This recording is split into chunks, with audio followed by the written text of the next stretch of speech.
often get asked, what's the secret of making pastry? And there are secrets. So I'm going to tell you 2 of them. And although I can't guarantee your pastry will be beautiful, just like mine is, but I can tell you that it will help the consistency. Now I'm using a bowl here that comes from my old Kenwood chef. And I do that because it's got a nice deep thing. So having plenty of room to get air into the flour is a good thing. And in order to make sure I get plenty of air into the flour, I'm going to sieve it, probably twice. So here we go. I've already sieved it into the the bowl that I was measuring it in. Now this is 10 ounces, 10 ounces of self-raising flour. And as you can see, it's got plenty of air gone into it. There's a couple of little bits there, but I'll just push them through there because it's flour all the same. There's nothing wrong with that. So now I'm going to put in, now with pastry, it's half fat to flour. So if I've got 10 ounces of flour, I need 5 ounces of fat. Now this white one is lard and the rest is margarine. It's a recipe that I've been using since I was about 10 and I don't see any need to change. Having said that, I do cook for my daughter who's vegan and the other daughter's gluten-free. So what I do is I replace any of those fats with the baking block, which is absolutely fine for pastry and it's vegan. So that serves a very good thing for me when I'm making pastry for my kids. You can also use this recipe with gluten-free flour. And because you're not going to be handling it very much, because that's one of the secrets, don't touch too much, is that the gluten-free flour will act in exactly the same way as normal flour. So into the bowl of flour goes a pinch of salt. Now, a pinch of salt is a very subjective, but my view is if it fits in your hand like that, that's a pinch of salt. And then we're going to put the fat into the flour, but we have to do it a bit at a time. So I'm just going to put this in. Now, I'm not touching the flour at this point. I am just putting the fat in a bit at a time and covering it up with the flour, but I'm not going to touch it. And the main reason for that is, I've already told you, don't touch too much. And there's the next bit going in. Okay, so then I'm going to just keep cutting it down into smaller and smaller pieces. As you can see, just cutting it down into smaller and smaller pieces. And the aim is to have it at a breadcrumb stage. And that's at the point that I do put my fingers in. I'm just going to keep cutting it and cutting it and cutting it. Okay, now you can see that it's cut up very small. Covered in the flour and cut up very small. And this is the point where I need to get my fingers in. Not my whole hands, because often the palms can be a bit sweaty, but just my fingers. And I'm just bringing those bigger bits of the fat up and out of the pastry mix, giving the pastry a bit more air, yes, and also just rubbing those larger bits in. See, I'm still not doing my palms, just my fingers. And if you can do that as quickly as possible, and I like to do this crisscross motion because it tends to bring up everything else in the bottom, and it can give lots and lots of air in it.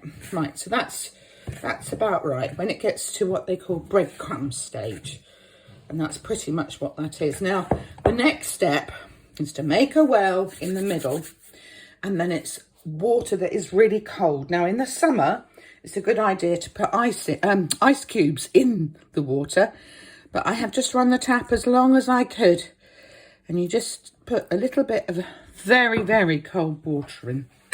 And then, again, I'm not touching it with my fingers, I'm using my knife. And what should happen is that the pastry should start to bind. You can see that it is, can't you? If I pick it up, it's starting to bind. So just a little bit more. It's always best not to put too much in to begin with because you can't take it out. But you can put some more in if you haven't put enough. You'll find it's really much harder to move the knife around when it starts to stick together. So let's just have a little look at this. See, that is, once it starts to look like that, a bit more like dough, that's when you've done it. So just a tiny wee bit more water, just to bind the rest to it. If you have sticky dough, then it isn't going to be nice and short and tasty, the pastry. It'll be a bit glutinous. So that's as much as I need to do, just to mop up those bits in the bottom. Now, the best thing you can do for this pastry now is to put it in the fridge for 20 minutes or so. If you're in a hurry or if it's in the summer, pop it in the freezer. It really won't hurt it, not if you're doing it for that length of time.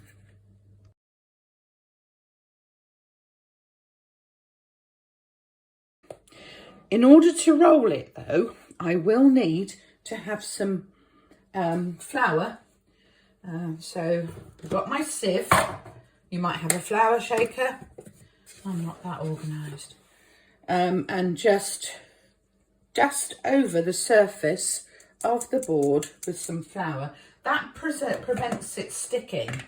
Because if you start sticking your pastry onto the board, it's never going to get into the oven and onto there too. So I'm going to take some of that pastry out. Don't need to do all of it, but just, I know you can see it. Now that is really delightfully short, as in it's going to melt in your mouth and be buttery. So I'm going to roll it out, which I'm sure you've all seen on TV or all had a go at yourself. So the thinner the pastry, the better. If you have a real liking for pastry, thinner pastry will taste better anyway because it's not got so much starch in. So we're just going to keep pushing that out. Keep pressing it down and pressing it out. And you'll find, hey presto, that you're ready. So I use cutters like that to go for a minced pie, a mincemeat pie. Let's just pull all that forward. And I seem to have lost one of those. Now, if you are used to making mince pies and you do them inside there, fine, carry on doing that. I use a pastry case. If I do that, then the likelihood of it spilling over onto the baking tray is very much narrowed. And at Christmas, when you have people round and they take a couple of mince pies, it's always very hard for them to eat it if they haven't got a plate. And of course, if you don't really want them to stay too long and you don't give them a plate, you can just pop them into their hands in a dish. No, what am I trying to say? Paper case. And you won't get crumbs on your floor. They also help it to stay together. So there we go. There's. I've cut the first one. And I'm cutting the second one. And just keep going until you've got them all.